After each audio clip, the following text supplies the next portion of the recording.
아멘. 오직 주님을 따라서 낮과 같이 맑고 밝은 거룩한 길을 다니자고 할렐루야 찬양대에서 찬양해 주었습니다. 찬송가의 가사와 같이 우리 또한 그렇게 주님과 동행하는 복된 삶의 주인공들 되어질 수 있기를 다시 한번 소망해 봅니다. 오늘은 오순절이 지나고 성령 강림절이 지나고 26번째 주일입니다. 그런가 하면 교회력에 의하면 오늘은 왕이신 그리스도 주일이라고 교회력은 그렇게 되어져 있습니다. 이제 다음 주부터는 이 땅에 아기 양으로 이 땅에 이제 왕으로 태어나실 예수 그님의 태어나시는 그날을 소망하면서 태어나신 그날을 기념하면서 메시아가 오실 것을 기다리는 대림절이 다음 주부터 시작이 되어집니다.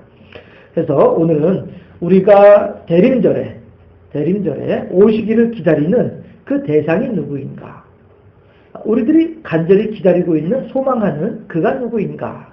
하는 것을 오늘 생각해 보는 날이다 라고 할 것입니다. 해서 왕이신 그리스도 주일이다 이렇게 교회력에서는 오늘을 그렇게 이름을 붙이고 있습니다. 그래서 저도 제목을 오늘 교회력의 말을 따라서 왕이신 그리스도라고 제목을 정해 보았고요. 그리고 오늘 본문 말씀이 바로 그렇게 우리들에게 있어서 왕이 어떠한 존재인가, 우리들에게 있어서 왕이란 어떠한 대상인가 라고 하는 것을 알 수 있도록 해주는 본문이라서 함께 이 본문으로 하나님 말씀을 생각을 해보고자 합니다.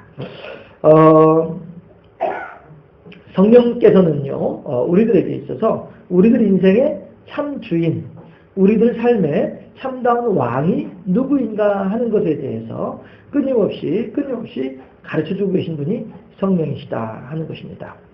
그래서 이 왕이 나의 왕이 누구인가 라고 하는 것이 우리들에게 있어서 이렇게 하나님께서 끊임없이 거듭 가르쳐주시고 우리들의 마음속에서 또 각인하게 하시고 다시 또 생각나게 하시고 기억나게 하시고 하는 그 이유가 무엇인가 하는 것이죠.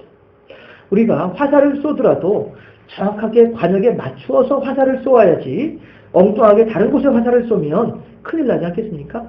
마찬가지로 우리들이 누구에게 우리의 충성을 바치고 누구에게 우리의 마음을 바쳐야 할 것인가, 그 대상을 정확히 아는 일은 그만큼 중요하겠다라고 하는 것입니다. 그래서 우리들은 이런 걸 한번 생각을 해볼 수가 있습니다. 과연 내가 마귀 나라의 충신이 될 것인가, 아니면 마귀 나라의 역신이 될 것인가 하는 것입니다. 이것은 우리들에게 있어서 아주 중요한 질문이 되어질 것입니다. 우리들이 살아가고 있는 이 세상이 아담의 범죄 이후에 마귀에게 넘겨진 마귀가 주장하는 나라이기 때문에 우리가 발붙이고 살아가는 이 세상 가운데에서 이 세상을 향하여 충신이 될 것인가, 이 세상을 향하여 악신이 될 것인가, 이것은 우리들에게 있어서 중요한 내용이다 하는 것입니다. 많은 사람들은 우리들이 쉽게 사도신경이라고 한 이름을 붙여서 나는 전능하신 아버지 하나님을 이렇게 하면서 우리들이 고백을 하고 있습니다만, 나의 주인이 누구이신가라고 하는 이 신앙 고백, 이것은 초대교회 당시에 많은 사람들의 생명을 빼앗아갔던 또 하나의 수단이기도 하다라고 하는 것을 우리들은 생각을 해볼 필요가 있습니다. 무슨 얘기냐 하면요, 로마의 황제가 사람들에게 질문을 하는 겁니다. 너는 나에게 충성을 바치겠느냐? 아니면 네가 믿는 하나님 여호와에게 충성을 바치겠느냐? 이렇게 질문을 할 때 내가 아닌 여호와에게 충성을 바치겠다 하게 되면, 너는 그렇다고 한다면 내 백성이 아니다. 너는 내 나라의 내 국민이 아니다. 그러므로 너는 내 나라의 백성이 아니므로 처단당해야만 하겠다. 이것이 로마 황제의 논리였던 것입니다. 폴리캅이라고 하는 아주 훌륭한 신앙의 어른이 계십니다. 이 어른이 이제 로마 황제에 의해서 또 이제 화형을 당할 처지에 놓이게 되었습니다. 그런데 로마 황제가 한 번 더 마지막으로 질문을 하는 거죠. 폴리캅이여, 나는 그대의 목숨을 살려줄 수도 있다. 당신이 진정 살고자 한다면 당신이 지금까지 믿었던 여호와를 계속 믿을 것인가? 아니면 여호와에 대한 충성, 여호와에 대한 신앙을 철회하고 나를 믿을 것인가? 다시 한 번 더 내가 질문하겠다. 어찌할 것인가? 여호와를 믿는다라고 하는 신앙 고백을 고수하면서 죽을 것인가? 아니면 여호와가 아닌 황제 당신을 믿습니다. 당신께 충성을 다하겠습니다. 라고 하면서 목숨을 유지할 것인가? 당신이 선택하라. 화형시키기 위해서 나무 땅을 높이 쌓아놓고 그 위에 이 사람을 세워놓고 질문을 하는 겁니다. 그랬을 때 그 원형 경기장 안에 꽉 사람들이 들어차서 지켜보고 있는 가운데 폴리카비 하는 대답이 이것입니다. 내가 지금 내 나이가 80여 평생인데 지금까지 하나님께서는 한 번도 나를 배신하신 적이 없다. 나를 실망시키신 적이 없다. 그런데 내가 이제 다 늙어서 살면 얼마나 더 살겠다고 그 하나님에 대한 신앙 고백을 철회하고 당신에게 충성을 맹세할 것인가? 이렇게 대답을 했다는 것입니다. 여러분 어떠합니까? 이것이 그래요. 폴리캅 당신은 뭐 나이가 80이 넘었으니까 곧 있으면 하늘나라에 갈 사람이니까 그렇지만 나같이 앞길이 창창한 젊은 사람은 어떻게 하라고? 라고도 이야기할 수 있겠죠. 그러나 연령의 고하를 막론하고 당시에 많은 순교자들이 바로 이것 때문에 황제를 믿을 것인가 여호와를 믿을 것인가 너의 참 왕이 누구인가 너는 누구에게 충성을 맹세하는가 여기에 걸려서 그럼에도 불구하고 나는 전능하신 아버지 하나님 천지의 창조주를 믿습니다. 이 신앙 고백을 처리하지 아니함으로 말미암아 원형 경기장 안에서 화형을 당하고 사자들에게 찢겨서 죽임을 당하는 이러한 일들을 그들은 감당했다 하는 것입니다. 우리들이 그저 무심히 사도신경이요 우리들이 무심히 신앙 고백이요 이것이 아니고 우리 신앙의 선배들의 피로 물려받은 귀한 신앙 고백이다 하는 것입니다. 그러므로 우리들 마찬가지로 우리들의 주인이 누구인가 우리들의 왕이 누구인가 우리들은 분명히 알고 그를 향한 신실하면서도 그를 향한 충성스러운 신앙을 고백하고 우리들의 마음을 바치는 것이 합당할 줄로 믿습니다. 예전부터 우리나라에서는 동양의 예루살렘이라고 불리우던 도시가 한 곳이 있습니다. 평양입니다. 해방되기 전에 일제시대 때 평양을 동양의 예루살렘이다 이렇게 불렀었습니다. 왜냐하면 주일만 되면 시장에 오가는 사람들이 없어요. 주일만 되면. 왜요? 다들 예배당으로 들어가 앉아 있으니까. 예배 드리러 가 있으니까. 주일이 되면 시장에 사람들이 안 보이니까 시장 상인들이 가게 문을 열어놓고 있을 흥이 안 나는 거예요. 문 닫고서 집에 멍하니 있다 보니까 대체 뭐 하는 거지 싶어서 같이 쫄래쫄래 예배당 따라가는. 이렇게 하나님의 신의 도성과도 같이 여겨지던 동네가 그 도시가 평양이었더라 하는 것입니다. 그런데 이 평양이 공산화가 되면서 김일성이라는 사람이 들어서서 공산화가 되면서 모든 종교에 대한 핍박을 하다 보니까 평양에서 신앙생활을 잘 하던 사람들 꼭 평양뿐이겠습니까? 이북 전역에 흩어져 있는 많은 신앙생활을 잘 하던 이 사람들이 다들 어디로 옵니까? 이남으로 내려오게 되더라 하는 것입니다. 해서 하다 보니까 안 그래도 이남에서도 뭐 믿음이 없던 사람들이 아니었음에도 불구하고 이렇게 가해지니까 더해지니까 끓는 불에다가 기름을 붓는 격으로 남한에서의 이남에서의 신앙이 갑자기 확 일어나게 되는 것입니다. 해서 산마다 골짜기마다 기도원마다 예배당마다 연세 높으신 어른들이나 나이 어린 아이들이나 모두가 다 무릎을 꿇고 하나님을 향하여 간절하게 기도할 때 그럴 때 하나님께서 이 민족에게 복을 주시더라 하는 것입니다. 여러분 제가 이 이야기도 함께 전해드린 바가 있었는데요. 그동안은 몰랐었는데 얼마 전에 알게 된 역대 통계를 보면 1970년대 초반까지만 하더라도요. 1인당 국민 소득이 이북이 이남보다 높았었어요. 북한이 우리 남한보다 더 잘 살았었다라고 하는 얘기죠. 1970년대 초반까지만 하더라도. 했는데 어째서 지금은 상황이 역전되어져서 대한민국이라고 하는 나라는 경제가 세계 10위권에 들어가는 이러한 대단한 경제 대국으로 일어나게 됐으며 어찌하여서 그렇게 잘 살았다라고 하던 그 이북이라고 하는 저 지역은 세계 최빈국 가운데 하나로 이렇게 전락할 수밖에 없었던가. 이유가 무엇이겠는가 하는 것입니다. 저는 요즘 들어서 참 그야말로 두렵고 떨리는 마음으로 주목하고 있는 부분이 하나가 있습니다.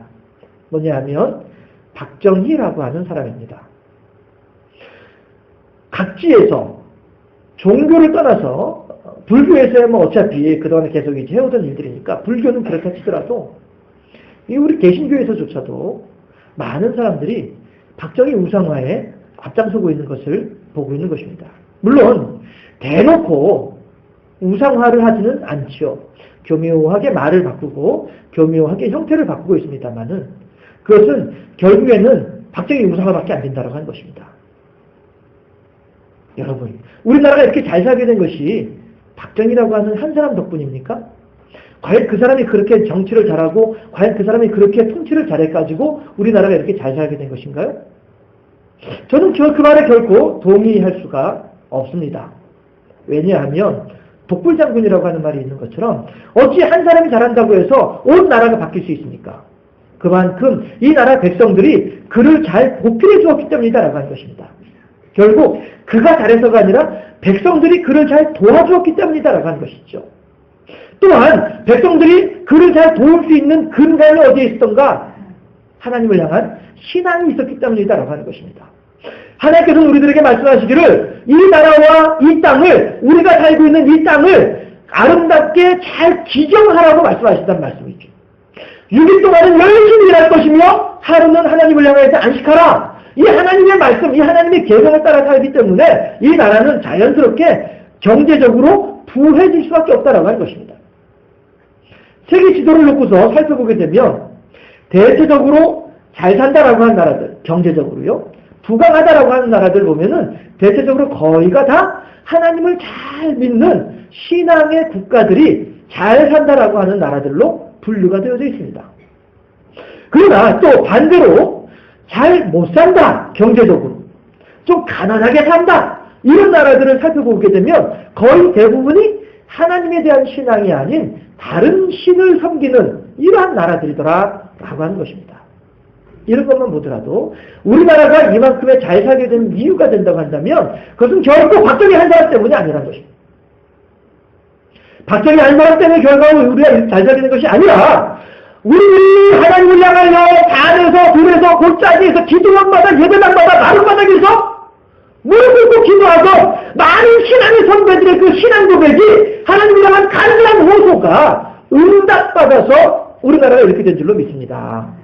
이것이 우리들의 올바른 신앙 고백이어야만 할 수 있는데도 불구하고 우리들의 주인이 누구이냐 하는 것입니다. 우리들의 참 왕이 누구이냐 하는 것입니다. 우리들은 이렇게 오직 한 분 하나님께만 영광 돌려드려야 할 것이고 그래요 하나님 우리가 이만큼의 은혜, 이만큼의 복, 이만큼의 풍성을 누리게 된 것 모두가 다 하나님의 은혜인 줄로 믿습니다.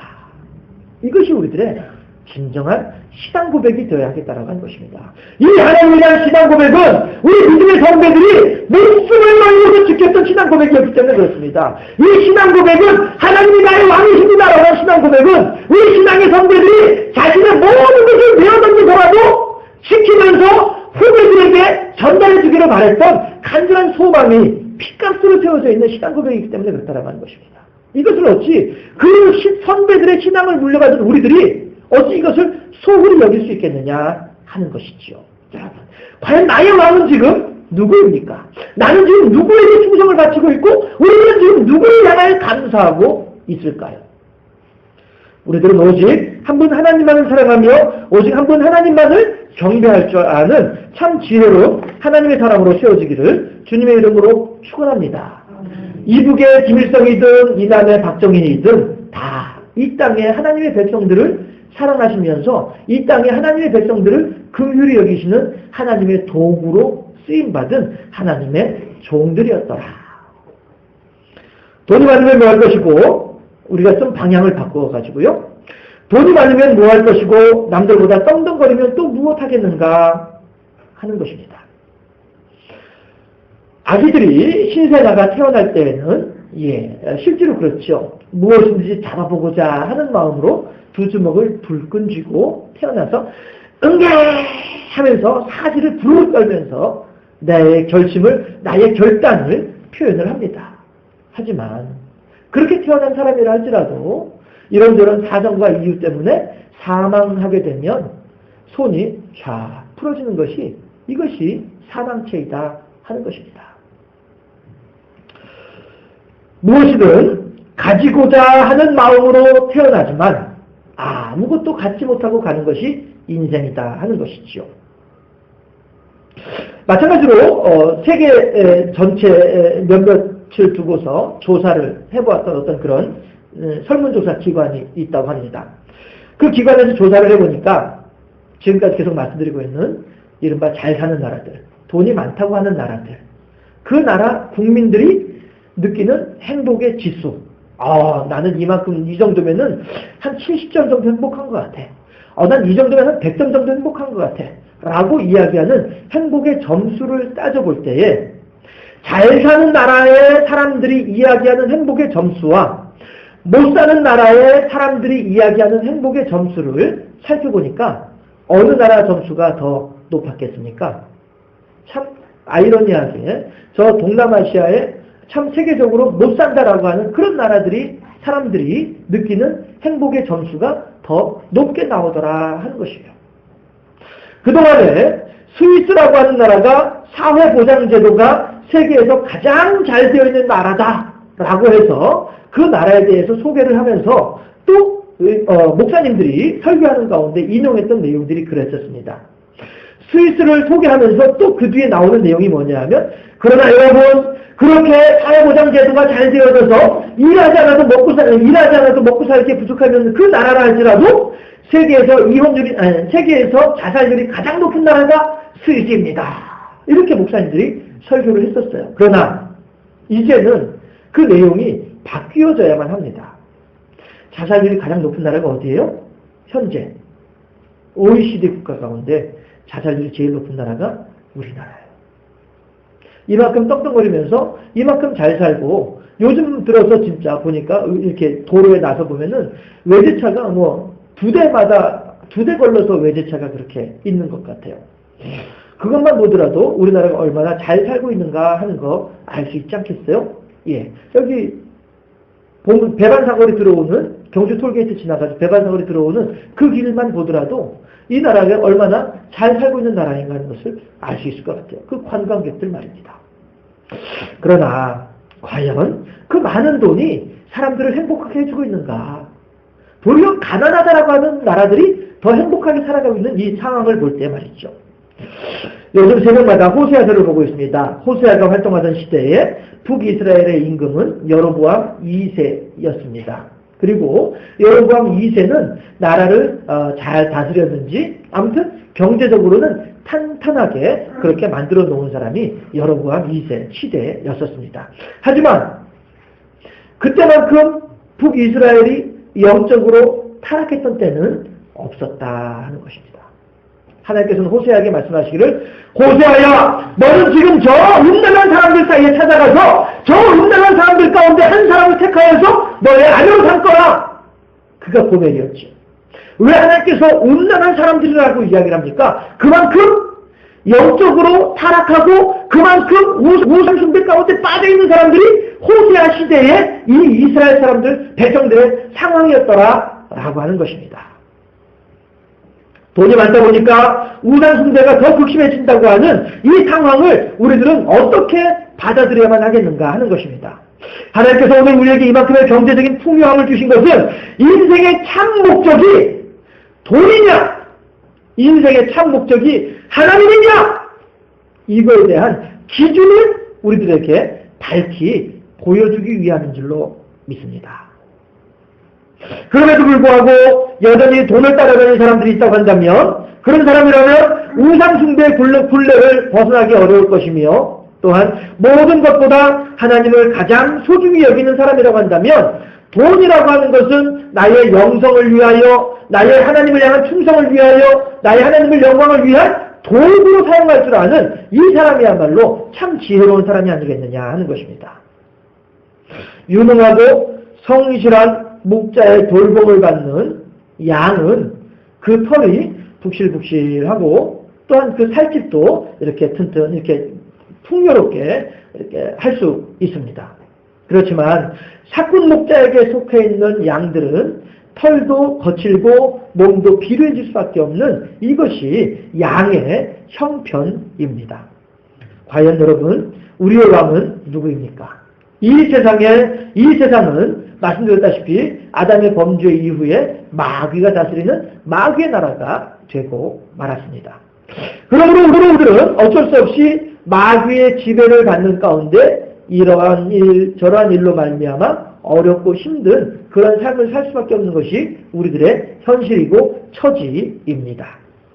왜냐하면 마귀는 무엇보다도 억지로 빼앗아야만 직성이 풀리고 억지로 나의 것으로 만들어야만 직성이 풀리는 것이 이것이 마귀의 속성이기 때문에 그렇습니다. 그래서 이 땅의 많은 사람들은 아직도 마귀에 충성된 마귀 나라의 충신으로 살아가는 사람들이 있다 보니까 자기의 욕심을 충족시키기 위해서 남의 것을 억지로 빼앗는 일에 혈안이 되어 있는 사람들이 많이 있다 하는 것입니다. 사기를 쳐서 빼앗고 괴롭혀서 빼앗기도 합니다. 심지어는 목숨을 빼앗기도 합니다. 남의 것을 억지로 빼앗아야만이 직성이 풀리는 이 욕심은 누구의 것이라고요? 마귀가 준 마음이다 하는 것입니다. 하지만 하나님은 그렇지 아니하시죠. 하나님은 무엇이든지 주고자 하고 나누고자 하고 더 주기를 바라신 분이 하나님이시다 하는 것입니다. 주시되 심지어는 어떻게까지 주셔요? 당신의 아들까지도 주시는 분이 하나님이시다 하는 것입니다. 여러분, 우리가 하나님께서 당신의 아들을 주셨다라고 하니까 그래 우리 부자 관계처럼 말이죠. 그래 이렇게 생각을 하는 것이 아니고요. 우리들은 하나님에 대해서 성부 하나님, 성자 예수님, 성령 하나님 삼위의 일체되심을 우리들은 믿고 있습니다. 그렇죠? 그러므로 성자 예수님께서 십자가에 달리실 때에 성부 하나님, 성령 하나님은 어디에 계셨겠느냐 하는 것이에요. 형식으로는 아들을 주시지만 내용으로는 당신을 내놓는 것이 이것이 하나님이다라고 하는 것입니다.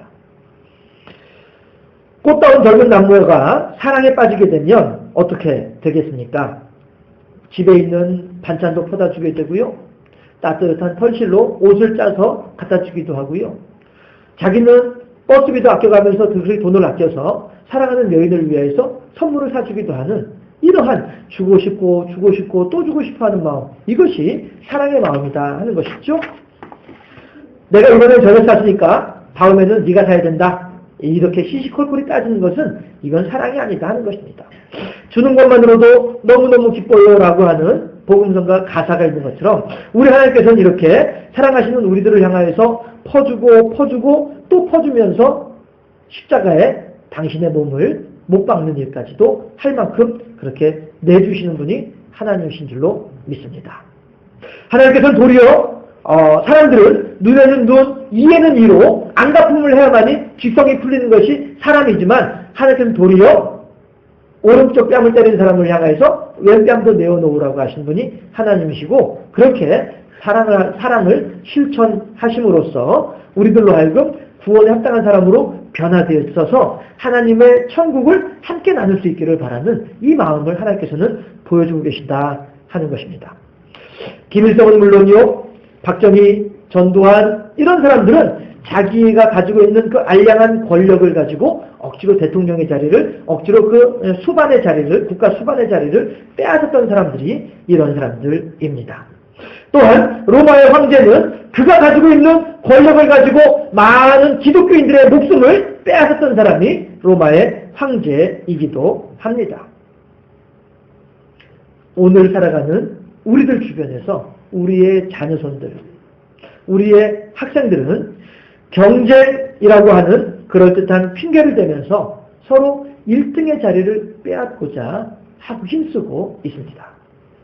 여러분, 우리들이 스포츠 경기를 보면서, 저도 축구 경기 보는 거 참 좋아합니다만서도, 스포츠 경기를 보면서 내가 응원하는 팀이 이기면 좋아하고 내가 응원하는 팀이 지면 싫어하는, 기분 나빠하는 이유가 뭡니까? 대리만족을 느끼기 위해서거든요. 그 사람은 슬퍼한다 할지라도, 그 선수들은 괴로워한다 할지라도 내가 기쁨이 된다라고 하는 것이죠. 이런 이기심이 우리들의 마음속에는 너무나도 교묘하게, 너무나도 얼른 알아내지 못할 정도로 이렇게 숨겨져 있다 하는 것입니다. 내가 기뻐하기 위해서 누군가의 마음을 상하게 해야 하는 것, 이것이 세상의 질서요 마귀의 수법입니다. 과연 우리들은 지금 이 순간 누구의 것을 빼앗기 위하여서 마귀의 간계와도 같은 그런 계획들을 우리들은 지금 과연 꾸미고 있을까요? 이 세상의 권력자들은 수단과 방법을 가리지 않고 억지로 빼앗은 것을 지키고자 하고 있습니다만, 우리 하나님께서는 무력과 억지로 되는 왕이 아니고, 다시 말씀드립니다마는 베풀어주고 나누어주며 나보다 남을 높이는 하나님의 사랑으로 하나가 되는 그러한 왕과 백성의 관계가 되기를 바라신 분이 하나님이시다는 겁니다. 남의 불행을 발판으로 나의 행복을 추구하는 이 세상 사람들과 같지 않게 당신의 고통과 당신의 어려움을 통해서 우리들에게 참 행복을 주고자 하시는 이 하나님의 사랑, 이 마음을 우리가 마음에 깊이 간직하시면서 그 하나님을 왕으로 삼는 백성들이야말로 참으로 복된 하나님의 백성이요 참으로 복된 삶을 살아가게 된 줄로 믿으시기를 바랍니다. 그 왕이신 하나님의 마음에 순종하여서 베풀어주고 나누어주는 일에 헌신하는 하나님의 백성들로 세워질 수 있는 우리 모두가 되어주시기를 주님의 이름으로 축원합니다. 한번 따라하실까요? 주님, 저로 하나님의 충성스러운 백성이 되게 하옵소서. 기도하겠습니다. 좋으신 아버지 하나님, 감사합니다. 우리들은 이제 예수 그리스도께서 이 땅에 태어나셨던 그날을 기념하는, 그날을 기다리면서 대림절을 지내게 됩니다.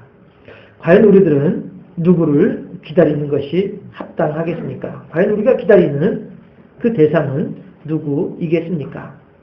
왕이신 그리스도 주의를 지내는 우리들로 하여금 이 세상의 임금이 아닌 영원한 세상의 영원한 나라의 임금이 되시는 예수 그리스도를 향하여 아름다운 사랑을 고백하고 신실한 충성을 고백하는 우리 모두가 될 수 있도록 인도하시고 역사하여 주시옵소서. 우리들의 삶의 현장 속에서 관습이라고 하는 이름으로, 습관이라고 하는 이름으로, 남들도 다 그런다라고 하는 이름으로 교묘하게 숨겨져 있는 모든 마귀 사단의 간악한 수법들을 하나하나 하나님께서 가르쳐 주신 대로 다 끄집어내게 하시고 다 내어버리게 하시고 그 자리에 오직 하나님의 사랑만을 채워나가는 우리 모두가 되게 하시고 그 자리에 오직 하나님을 향한 충성만을 가득 채워나가는 우리 모두가 되게 하시며 그렇게 하나님을 향하여 아름다운 신앙을 고백함으로써 하나님을 기쁘시게 하는 우리 모두가 될 수 있도록 인도하여 주시옵소서. 감사하고 예수 그리스도 이름으로 기도합나이다. 아멘.